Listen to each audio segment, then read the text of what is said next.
Okay, in this video, I'm going to show you how to use Excel in obtaining the value of the three measures of central tendency and the five most commonly used measures of variation. I encoded here already the data from the handout.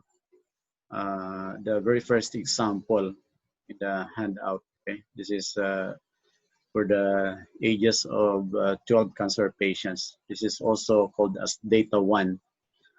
Okay, so how do you find the mean, median, mode, range, IQR, mean absolute deviation, variance, and standard deviation?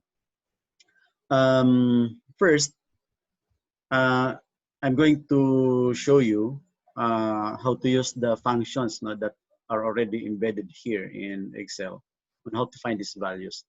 And then perhaps the second video I'll try to demonstrate how to use the data analysis in finding these values, okay? So first, for the mean,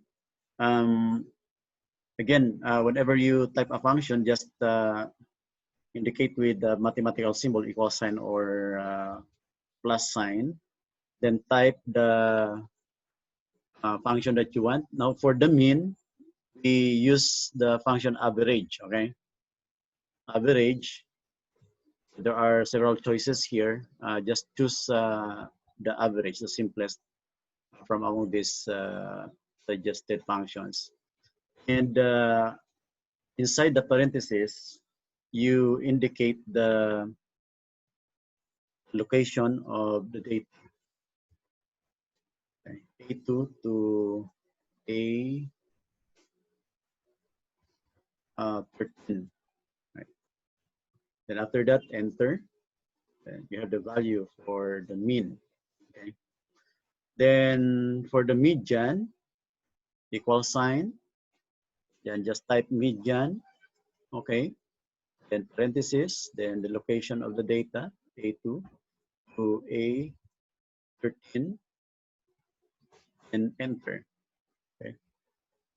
You have 60 for the median. In other words, you don't need to arrange the data from lowest to highest in order to find for the median. No?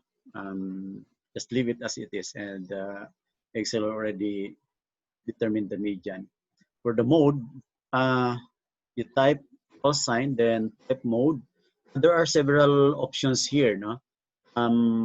Mode.mult, meaning multiple mode, if you have multiple mode, single mode, and just the mode. Mode and single mode actually is just the same.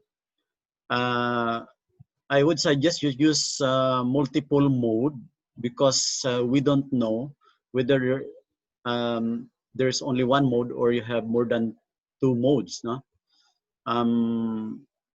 So you type mode, then dot mult, okay, then parenthesis, then the data, A2 to A13. If there is only one mode, then it will give you only one mode, of course. But in the case, for example, that you have more than one mode, no, like for example, 59, let's say that 61 is, we add another number here, let's say 61. So how do you find the mode? Can that mode be identified also? Okay. That mode actually can also be identified by the equal sign mode and that mult, okay, multiple mode, and parenthesis, and then you have A2, this time to A14, right? Okay. And if we enter that, it will automatically display the two modes. Okay, in other words, we have two modes here, 59 and 61. That's why if you're not sure that there are multiple modes, better to use mode.mult, okay, for the function. Of course, we only have one mode, so that's why we only have up to 13. So that's why when using this function,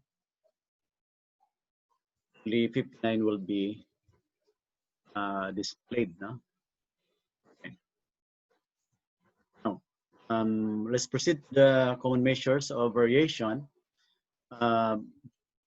Next, we compute for the range. I don't know if there's an existing function here in Excel related to finding the range, but I think one way of doing that is by simply subtracting the lowest score and the highest score. If your data is not arranged from lowest to highest, you don't know what is the highest score and the lowest score, no?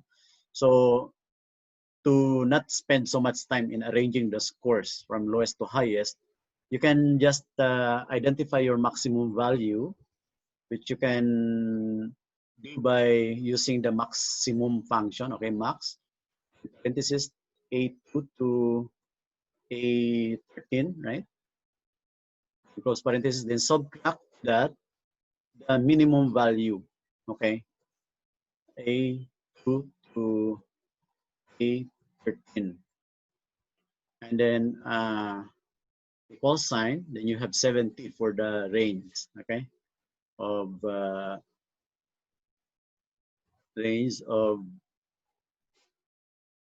this data, okay. And then what about the IQR? The interquartile range, if you recall, the IQR is obtained by subtracting the third quartile and the first quartile. The problem is we don't have I don't know if there's an existing function again, no, for IQR that directly computes for the IQR. But what I will suggest here is compute first for quartile 3 and quartile 1, and then after that subtract the two values, which you can easily do because there's a function that computes for quartile 3 automatically and also quartile 1. Okay. This is the function, equal sign, then quartile, quartile. There are several options here. I would suggest you use .inc. Okay. What is the difference between INC and EXC? Maybe I can spend time in the other videos in discussing the difference between the two. But for the meantime, let's just use quartile.inc or simply quartile. And then parenthesis, then A 2 to A13. Now, if you notice here, it asks you, okay, after the comma sign, it will require you to type what quartile. And you have here several options. If you are computing for quartile 1, then you type 1, quartile 2, 2, quartile 3, 3, and quartile 4, 4. So since we're looking for quartile 3, then we type 3, 3, comma 3, then parenthesis, then this is the quartile 3. For quartile 1, equal sign, quartile. Again, we will use INC, okay. Then parenthesis, A2 to A13, okay. Then, comma, what quartile? We're computing for quartile 1, so comma 1, then parenthesis, then equal sign, okay. So that gives us the quartile 1 and quartile 3. So what is IQR? IQR, therefore, is the difference between the quartile 3, which is 68.25, and quartile 1, which is 45.5. Okay, yeah, it's your IQR. Next is the MAD, mean absolute deviation. We define the mean absolute deviation as the average of the absolute deviations, no, from the mean. There's also an existing function for this. And how do we find that? Just type equal sign, then because this is the average, the absolute deviations, then we'll type average, okay, or AVE. And there are several suggestions here, average dev or average A. What we're looking for is the average dev because The MAD is the average of the deviations, no, from the mean. So AVE, dev, and then parenthesis, then A2, your data, to A13. And this will automatically, when you enter, this will automatically give you the mean absolute deviation.